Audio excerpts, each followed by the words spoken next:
I just like to wish you guys all the best in the world. And sana po, sana Richie, alagaan mabuti pinsan ko. Grabe, talagang mahal na mahal namin yan. Yan ang aming bunso. At sana i-treat mo siya sa ingatan. Lin, ikaw, anong wish mo kay Cheska? Wish ko sana tumagal pa ang pagsasama niyong dalawa. Tsaka wag sana kayong mag-aaway. Ayan, basta Richie, welcome to the family. And God bless you guys. Thank you. Good luck. Best wishes. Ate Ira, best wishes. Good luck. My message to the newlywed, ang wish ko hanggang wakas ng kanilang buhay, sila pa rin yung magkasama.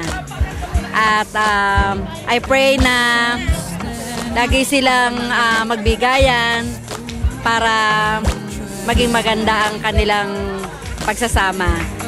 Ira, Richie, magsunuran kayong mabuti. Sa'yo, sana maging masagana ang buhay mo. This is just the beginning.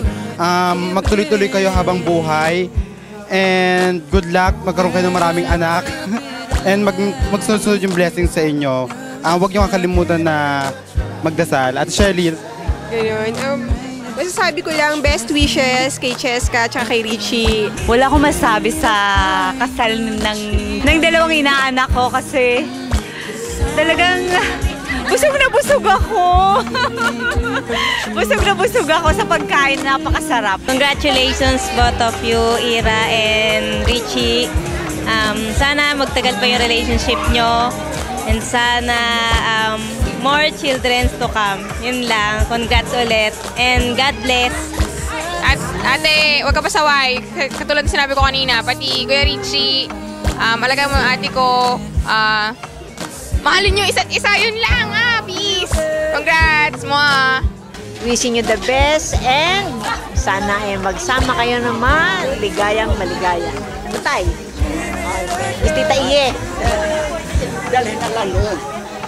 Parehatan na lang. Hi, Cuz! Hi, Richie! Welcome to the family. Wish ko na sana in God's grace, mas maging strong ang inyong pagsasama and mas mapuno ng love ang inyong pagsasama.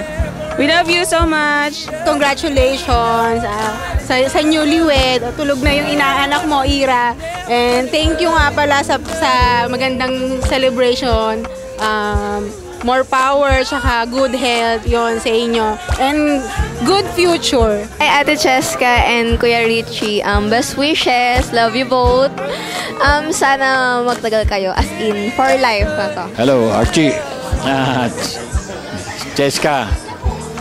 Napakarami nung nagsasabi na magmahalan kayo. Mahalin nyo isa't isa. Pero masasabi ko lamang, malalaman nyo lamang na mahal nyo isa't isa kung matatanggap nyo ang pagkakamali ng bawat isa. So, may papayo ko lang sa inyo, pag-aralan nyo mabuti, yung pagkukulang ng isa, at magkaunawaan. Better understand each other. Kasi ang pupuntahan yan ay pagkakasundo kaysa sa misunderstanding. So, best wishes na lang at happy wedding.